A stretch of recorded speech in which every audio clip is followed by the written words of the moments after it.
Un cordial saludo, amigos, hermanos y ministros.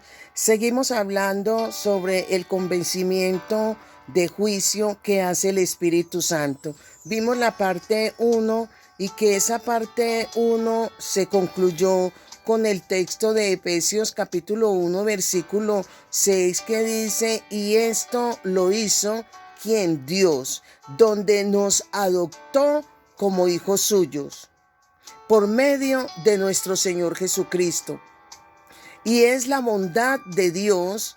¿Por qué? Porque debemos entender que siempre Dios es glorificado en su bondad, donde nos bendice con toda bendición espiritual. Ahora bien, es importante que también tengamos en cuenta que el Espíritu Santo es tan determinante en el convencimiento de pecado con su presencia manifestada en nosotros. Es suficiente para el convencimiento de pecado. O lo que tenemos que hacer en este caso frente a ese convencimiento que el Espíritu Santo hace e hizo en nosotros, convencernos de pecado, es entender y tener por entero entendido que este acto de convencimiento es única y exclusivamente la tarea del Espíritu Santo. De manera que lo nuestro es darle lugar que le corresponde en dichas acciones y evitar ocupar el lugar del Espíritu Santo, porque se ha querido reemplazar ese lugar que le compete al Espíritu Santo, se ha querido reemplazar con estrategias humanas, cosa que es imposible alcanzar, lograr o nivelar la tarea poderosísima del Espíritu Santo. El Espíritu Santo justifica y vivifica al pecador. Según lo que nos dice Tito, el capítulo 3, los versículos del 5 al 7, cuando dice: y sin que nosotros hubiéramos hecho nada bueno, por pura misericordia nos salvó, lavándonos y regenerándonos y dándonos nueva vida por el Espíritu Santo, quien nuestro Dios. Pues por medio de Jesucristo, nuestro Salvador, nos dio en abundancia el Espíritu Santo, para que después de hacernos justos por su bondad, tengamos la esperanza de recibir herencia, la vida eterna. Cosas inmerecedoras que Dios hace con el hombre, que Dios hace contigo y conmigo.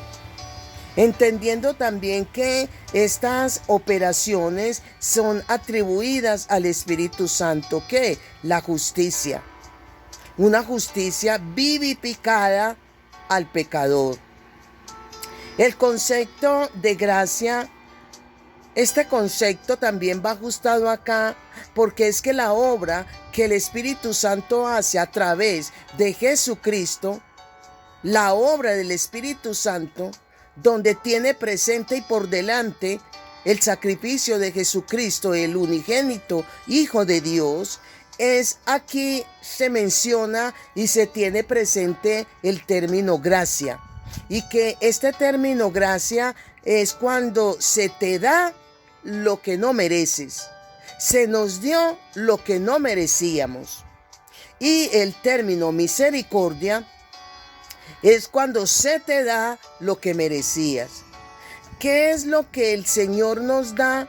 Lo que no merecíamos: la vida eterna, el don de salvación. Eso no lo merecíamos. Y la misericordia es cuando se te da lo que merecías. ¿Qué merecíamos? Condenación, perdición, muerte eterna.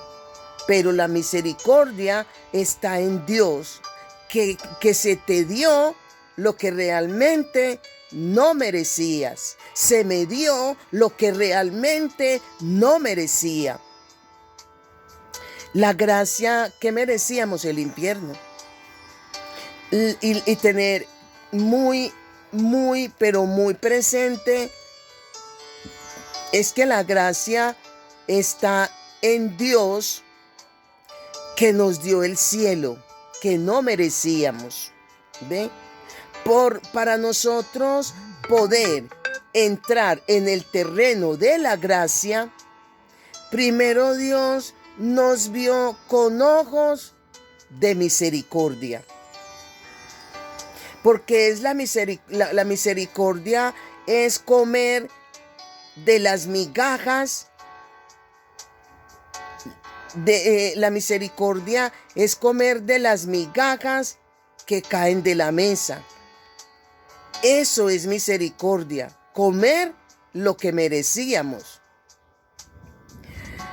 De manera que la gracia es sentarnos en la y al lado de el Hijo del Rey. No merecíamos.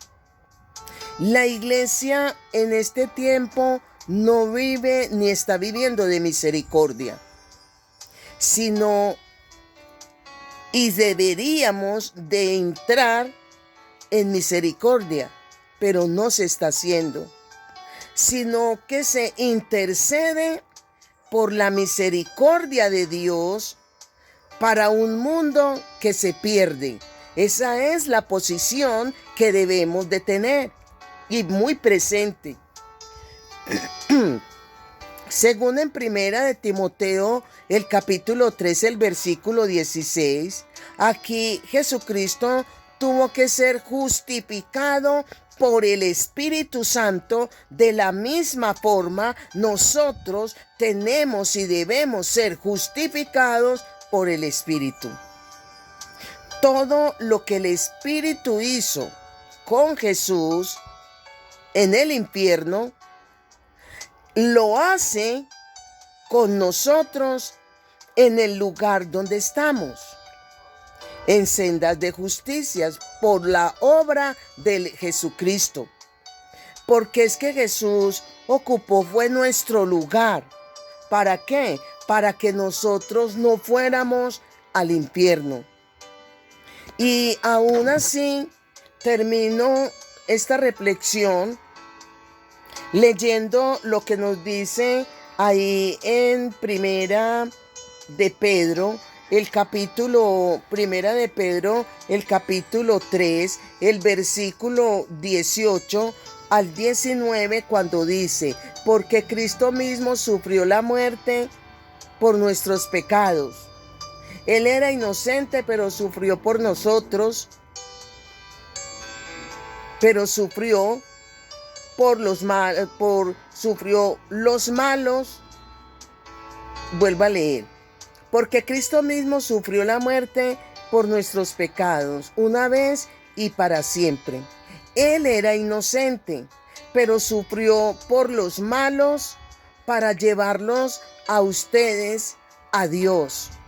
En su fragilidad humana murió, pero resucitó con una vida espiritual. Y dice: y de esta manera fue a proclamar su victoria a los espíritus que estaban presos.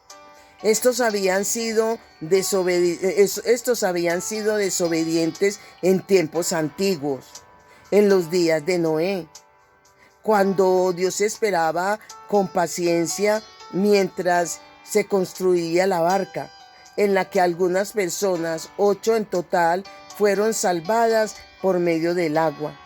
Y aquella agua representaba el agua del bautismo, por medio del cual somos ahora salvados. El bautismo no consiste en limpiar el cuerpo, sino en pedirle a Dios una conciencia limpia, y nos salva por la resurrección de Jesucristo.